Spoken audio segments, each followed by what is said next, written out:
அப்படிப்பட்ட ஒரு ஜல்லிக்கட்டு மாட்டு பொங்கல். மாட்டு பொங்கல்னா என்ன, மாட்டு பொங்கல் எதனால உருவாச்சு அப்படிங்கறத கொஞ்சம் சொல்லுங்க. மாட்டு பொங்கல் அப்படின்றது வந்து பாத்தீங்கன்னா நம்ம மாடுன்னு சொல்லிட்டு, மாடு வந்து நம்மளோட மூதாதையர் தான்.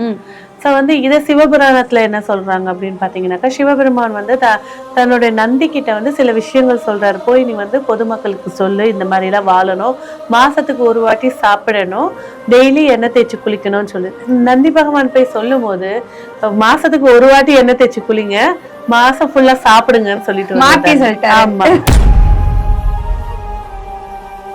ஃபர்ஸ்ட் வந்து மாடுன்றது நம்மளோட மூதாதை, அது ரொம்ப பெரிய விஷயம். நீங்க வந்து ஜல்லிக்கட்டு பத்தி சொன்னீங்க. ஜல்லிக்கட்டு வந்து பாத்தீங்கன்னா இப்ப இருக்க இளைஞர்கள் வரைக்கும் இந்தியா முழுக்க, வெளிநாடு முழுக்க அந்த ஜல்லிக்கட்டு போராட்டத்துல எவ்வளவு பேர் வந்து ஆதரவு கொடுத்தாங்க.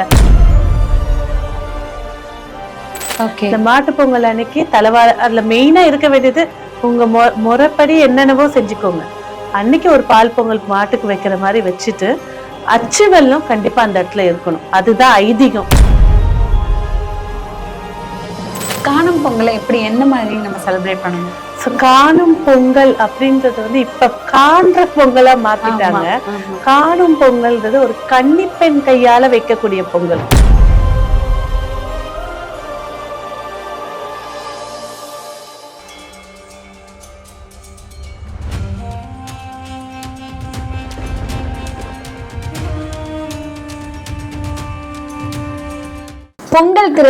பொங்கல் திருநாள்ல ரொம்ப முக்கியமான ஒரு விஷயம் என்னன்னா ஜல்லிக்கட்டு. ஜல்லிக்கட்டு வந்து தென் மாவட்டங்கள்ல வேற லெவல்ல, பெரிய லெவல் நடக்கும்.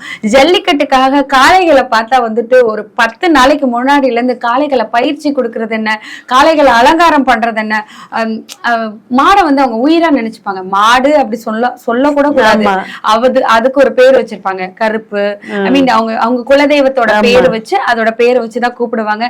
டே வாடா, வீட்டுக்குள்ளேயே வந்து அது வீட்டுக்குள்ளேயே வீட்டுக்குள்ள ஒரு மனுஷன் மாதிரி அது உலாவிட்டு இருக்கும். அப்போ மாடை வந்து கொண்டாடக்கூடிய ஒரு திருவிழா பார்த்தா மாட்டு பொங்கல்.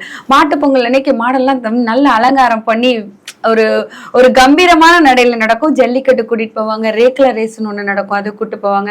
மாடுகளோட மாடுகள்லயே வகை வகையான மாடுகள், பலசாலியான மாடுகள், அந்த மாதிரியான நிறைய மாடுகள் எல்லாம் பார்க்கலாம். அதை பாக்குறதுக்கு இளைஞர்கள் கூட்டம் அலை மோதும்.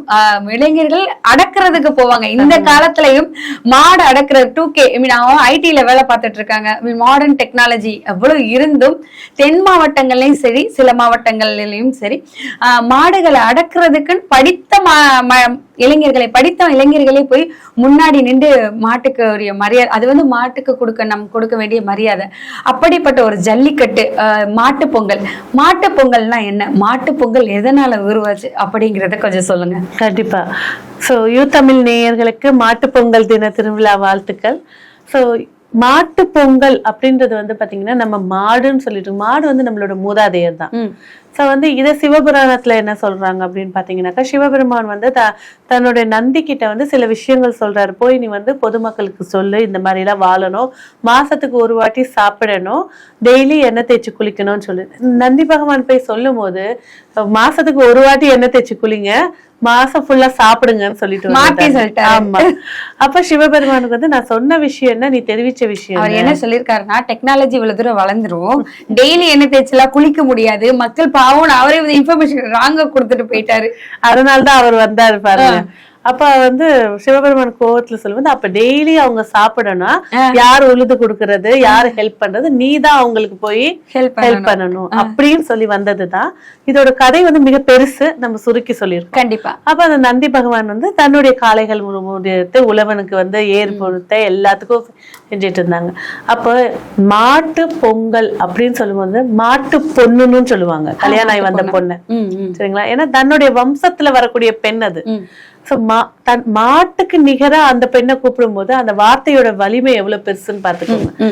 சோ ஃபர்ஸ்ட் வந்து மாடுன்றது நம்மளோட மூதாதை, அது ரொம்ப பெரிய விஷயம். நீங்க வந்து ஜல்லிக்கட்டு பத்தி சொன்னீங்க. ஜல்லிக்கட்டு வந்து பாத்தீங்கன்னா இப்ப இருக்க இளைஞர்கள் வரைக்கும் இந்தியா முழுக்க, வெளிநாடு முழுக்க அந்த ஜல்லிக்கட்டு போராட்டத்துல எவ்வளவு பேர் வந்து ஆதரவு கொடுத்தாங்க. சோ இதுதான் வந்து இந்த மாட்டு பொங்கல்ன்றது நம்மளுடைய மூதாதையர். மாட்டு பொங்கல் அன்னைக்கு என்ன செய்வாங்க, காலையில இந்த மாடை குளிப்பாட்டி, அந்த மாட்டு பொங்கல் சொல்லும் போது பாத்தீங்கன்னா அவங்க குடும்பத்துல ஒரு நபரா தான் பார்ப்பாங்க.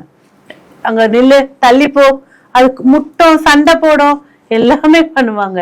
ஸோ இந்த மாட்டு பொங்கல் வந்து பாத்தீங்கன்னாக்கா கண்டிப்பா வந்து அன்னைக்கு பொங்கல் வைப்பாங்க. அன்னைக்கு வைக்கக்கூடிய பொங்கல் வந்து பாத்தீங்கன்னாக்கா பால் பொங்கல் வைப்பாங்க. மெயினா மாட்டு பொங்கல் வச்சு வழிபாடுகள் செய்வாங்க. ஸோ மாட்டு பொங்கல் அப்படின்ற போது தமிழனுக்கு உழவு வந்த காய்கறிகளை வச்சு தமிழ வந்து தைப்பொங்கல் கொண்டாடினாங்க. அந்த மாடு அந்த ஹெல்ப் பண்ண அந்த மாட்டுக்கு நன்றி உணர்வு அப்படின்னா தமிழ் மக்கள் தான். அந்த நன்றி உணர்வுக்கு மாட்டு பொங்கல் கொண்டாடுறாங்க. ரெண்டாவது வந்து பாத்தீங்கன்னாக்கா நிறைய ஊர் சைடு எடுத்துக்கோங்க, நிறைய தென் மாவட்டங்கள் எடுத்துக்கோங்க, அந்த இடங்கள்ல எல்லாம் வந்து பாத்தீங்கன்னா இந்த மாட்டு பொங்கல் அன்னைக்குதான் மூதாதையரை வழிபாடு பண்ணுவாங்க. இறந்தவங்க போட்டோவெல்லாம் எடுத்து வச்சு பொங்கல் செஞ்சு படையல் போட்டு வழிபாடு செய்வாங்க. மெயினா என்ன திரும்ப வைப்பாங்க, சாதத்தை வடிச்சு தயிர் போட்டு வாழைப்பழமும் அச்சு வெல்லமும் வைப்பாங்க. இதுதான் சில பேருடைய ஐதீகம். சில பேர் வீட்டுல நான்வெஜ் கூட படைப்பாங்க. அவங்கவுங்க முறைப்படி எப்படி மூதாதையரை கும்பிடணுமோ அதுதான். சோ அந்த மாட்டு பொங்கல் அப்ப நம்ம மூதாதையரை வழிபாடு பண்றதுக்கான ஒரு நாள்னா அதுதான். வருஷம் தை பிறந்த 2வது நாள் மூதாதையருடைய வழிபாடு. சரி, இதுக்கு வரைக்கும் வந்து பாத்தீங்கன்னாக்கா மூதாதையர் வழிபாடு எங்களுக்கு தெரியாது, கிடையாது அப்படின்னு இருக்கக்கூடிய நம்ம வீட்டுல என்ன செய்வோம், ஒரு தவசம் வரப்ப இலை போட்டு திதி வரும்போது சாப்பாடு வைப்போம், மூதாதையரை கும்பிடுவோம், அமாவாசை கும்பிடுவோம். மகிழ்ச்சியா எப்ப கும்பிடுறது, மூதாதையர் வந்து ஆசீர்வாதம் பண்ற மாதிரி மகிழ்ச்சியா கும்பிடுறது இந்த மாட்டு பொங்கல் அன்னைக்கு. இந்த மாட்டு பொங்கல் அன்னைக்கு தலைவாழை, அதுல மெயினா இருக்க வேண்டியது உங்க முறைப்படி என்னென்னவோ செஞ்சுக்கோங்க. அன்னைக்கு ஒரு பால் பொங்கல் மாட்டுக்கு வைக்கிற மாதிரி வச்சுட்டு அச்சு வெல்லம் கண்டிப்பா அந்த இடத்துல இருக்கணும். அதுதான் ஐதீகம். ஏன்னா நம்ம நாட்டு சக்கரை இருக்கட்டும், சுகர் இருக்கட்டும், எல்லாமே இருந்தாலும் ஃபர்ஸ்ட் வர்றது கரும்புல இருந்து எடுத்தாலும் முதல்ல வர்றது அச்சு வெல்லம். அதை வச்சு வழிபாடு செய்யணும். ரெண்டாவது வந்து எப்பேற்பட்ட பித்ரு தோஷமா இருக்கட்டும், மாத்ரு தோஷமா இருக்கட்டும், இட தோஷமா இருக்கட்டும், இந்த மூதாதையரை இந்த மாட்டு பொங்கல் அன்னைக்கு ஒரு குடும்ப வழிபாடு பண்ணுச்சுன்னா, இல்லைங்க நான் இது வரைக்கும் இந்த வருஷம் பண்ணுங்க, இது பண்ணும்போது இதோட ரிசல்ட் என்னன்றதை இந்த மாசம் ஃபுல்லா, இந்த வருஷம் ஃபுல்லா அவங்க பார்க்கலாம். ஓகே, மாட்டு பொங்கல் ஒரு பக்கம் இருக்கு. காணும் பொங்கல் சொல்லிட்டு பொங்கல் மாட்டு பொங்கல் முடிஞ்சவன மக்கள் எல்லாம் குடும்பமா, எனக்கு தெரிஞ்ச அந்த டே லீவு, குடும்பமா எல்லா இடத்துலையும் கூட்டமா வெளியே சாப்பாடெல்லாம் கட்டிட்டு குடும்பமா பிக்னிக் போற மாதிரி வெளியே கிளம்பிடுவாங்க. இன்றைய காலகட்டத்துல அப்படிதான் இருக்கு. அந்த காலகட்டத்துல நம்ம அம்மா காலகட்டத்துல எப்படி இருந்ததுன்னா, ஓடையோ தண்ணி நதிக்கரையோ போயிட்டு குடும்பமா சாப்பாடு கட்டிட்டு போய் அங்க உட்காந்து நில வெளிச்சத்துல உட்காந்து நாங்க சாப்பிடுவோம் அப்படின்னு சொல்லி நான் கேள்விப்பட்டிருக்கேன். காணும் பொங்கலை எப்படி என்ன மாதிரி நம்ம செலிப்ரேட் பண்ணணும்? காணும் பொங்கல் அப்படின்றது வந்து இப்ப காண்ற பொங்கலா மாத்திட்டாங்க. காணும் பொங்கல்ன்றது ஒரு கன்னிப்பெண் கையால வைக்கக்கூடிய பொங்கல். கன்னிப்பெண் வீட்டுல இருக்காங்களா, அந்த வீட்டுல காணும் பொங்கல் கண்டிப்பா கொண்டாடுவாங்க. ஒரு பெண் குழந்தை இருந்துட்டாலே அவ வளர வளர வளர இந்த காணும் பொங்கல் அன்னைக்கு அவ கையால தான் பொங்கல் வைக்கணும். அந்த கன்னிப்பெண் வைக்கக்கூடிய பொங்கலை சாப்பிடும் போது சகல விதமான கன்னிகா பரமேஸ்வரியோட ஆசீர்வாதமே கிடைக்கும். அவ்வளோ விசேஷமானது. அந்த கன்னிப்பெண் என்ன செய்வாங்க தெரியுங்களா, ஊர் சைட்ல என்ன பண்ணுவாங்கன்னா, காணும் பொங்கல் வரப்போகுது அப்படின்னாக்கா முதல் நாள் வந்து முளை போட்டுருவாங்க. ஒரு சின்ன மண் சட்டி வச்சு, எப்படி ஆடி மாசம் வந்து கூழ் ஊத்தி திருவிழா நடத்தும் போது வீட்டுல இருந்து மணப்பாறை எடுத்துட்டு வாங்க, முளைப்பாறை எடுத்துட்டு வாங்கன்னு அதே போலதான் இந்த கன்னி பொங்கல் அப்போ சின்னதா ஒரு மண் தலையத்துல போடுவாங்க. அது போட்டு வளர்ந்து நிக்கும். மறுநாள் அதை மிக்க வச்சு அதை எடுத்து வச்சு பொங்கல் வச்சு சாமி கும்பிடுவாங்க. பொங்கலை வச்சு சாமி கும்பிட்டுட்டு அதுக்கப்புறமா அந்த கன்னிப்பெண் சாப்பிட்டதுக்கு அப்புறம் தான் எல்லாரும் சாப்பிடுவாங்க. அதுக்கு அடுத்த ஜெனரேஷன் எப்படி வந்துச்சுனாக்கா, கன்னிப்பெண்கள் எல்லாம் ஒன்னா சேர்ந்து ஒரு இடம் கூடி பொங்கல் வச்சாங்க. பொங்கல் வச்சுட்டு அந்த பாட்டு பாடி கொலவை போட்டு சுத்துவாங்க, அதெல்லாம் பண்ணுவாங்க. ஆமா, அதுலயும் வந்து பாத்தீங்கன்னா இதுல இன்னொரு சீக்ரெட்டும் இருக்கு. நவதானியங்களை தான் முளை போடுவாங்க. அந்த நவதானியம் முளை போடுறதுல எந்த முளை வரலையோ அந்த பொண்ணுக்கு அந்த பிரச்சனை இருக்கும் உடம்புல.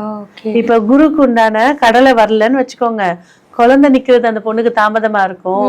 சுக்கிரனோட மொச்சை வரலன்னு வச்சுக்கோங்க, பீரியட்ஸ் பிரச்சனை இருக்கு அந்த பொண்ணுக்கு. அதெல்லாம் சொல்லுவாங்க, அவங்களுக்குள்ள பேசிப்பாங்க. அந்த முளை வரவே இல்லைன்னா இந்த வீட்டுக்கு போவாதான் அந்த வீட்டுக்கு போய் பொண்ணு கேளுன்னுவாங்க. இதெல்லாமும் நோட் பண்ணுவாங்க. அந்த முளைய வச்சு எடுத்துட்டு வந்து கன்னி பெண்ணுக்கு உட்கார வச்சு அவ கையால அரிசி எடுத்து போட்டு ஒலை கூட்டி அந்த பொங்கலை வந்து சாப்பிடும் போது உடம்பு ஆரோக்கியமும் சரி, வீட்டுல செல்வ வளர்ச்சி ஏற்படுத்தி கொடுக்கும். எப்படி பொங்கல் வந்து உழவருக்கு நல்ல நாளோ ஆரோக்கியத்துக்கு நல்லதோ, மாட்டு பொங்கல் வந்து ஒரு மனிதனோட மூதாதையரை வழிபாடு பண்ணி மாட்டு பொங்கல் ஜல்லிக்கட்டுல நடக்க பாருங்க. முடிச்சதுக்கு அப்புறமா மக்கள் போய் அங்கிருந்து மண்ணை எடுத்துட்டு வருவாங்க. பயந்த பசங்களுக்கு எல்லாம் அததான் தின்னூரா பூசுவாங்க தைரியம் வரத்துக்கு. அதே போலதான் இந்த கன்னி பொங்கல்லையும் வந்து பாத்தீங்கன்னாக்கா இந்த காணும் பொங்கல் அன்னைக்கு இந்த பொங்கலை செஞ்சு எல்லா குடும்பத்தோட ஒரு இடத்துக்கு போய் சாப்பிடுவாங்க. அதுவும் மெயினா வந்து கோவிலோட ஒட்டி இருக்கக்கூடிய ஆற்றங்கரைக்கு தான் போவாங்க. தனியா ஊருக்கு ஒதுல இருக்கக்கூடியது அதெல்லாம் கிடையாது. இப்ப ஜெனரேஷன் என்ன ஆயிடுச்சு, காணும் பொங்கலா வெளியில போய் சுத்திட்டு வரணும் அந்த மாதிரி ஆயிடுச்சு. சோ உங்க வீட்டுல ஒரு பெண் குழந்தை இருக்கு அப்படின்னாக்கா அந்த பெண்ணு கையால அதை செய்ய வைங்க. அந்த பொண்ணு வளர வளர வீட்டுக்கும் சம்பத்து, கல்யாணம் பண்ணி போயும் அந்த வீட்டுல சம்பத்தா வாழுவா. என்னதான் ஜாதகத்துல குறை இருக்கட்டும், இந்த கன்னி எதுக்கு இது ஒரு நாளுன்னு வச்சிருக்காங்க. இது கன்னி பொண்ணு கையால் அந்த பொங்கலை வச்சு கும்பிடும் போது அவ உடம்புல இருக்கக்கூடிய குறைகளும் போயிடும், செல்வ வளர்ச்சியும் அதிர்ஷ்டமும் மங்களகரமும் ஏற்படுத்தி கொடுக்கும். கண்டிப்பா. அதுக்காக தான் காணும் பொங்கல்ன்றத கன்னி பொங்கலை தான் காணும் பொங்கல் மாத்திட்டாங்க. அந்த பொங்கல் வைக்கிறது வந்து ரொம்ப சிறப்பு ஏற்படுத்தி தரும்.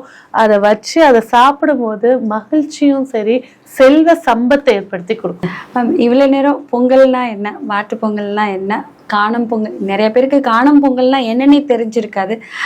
இதெல்லாம் என்னங்கிறத எங்களுக்கு தெளிவா சொன்னதுக்கு, யுவத்தமிழ் நேயர்களுக்கும் தெளிவா சொன்னதுக்கு மிக்க நன்றி. நன்றி. இனிய தமிழர் திருநாளாம் பொங்கல் திருநாள் நல்வாழ்த்துக்கள். நன்றி. உங்களுக்கும் அதே வாழ்த்துக்கள்.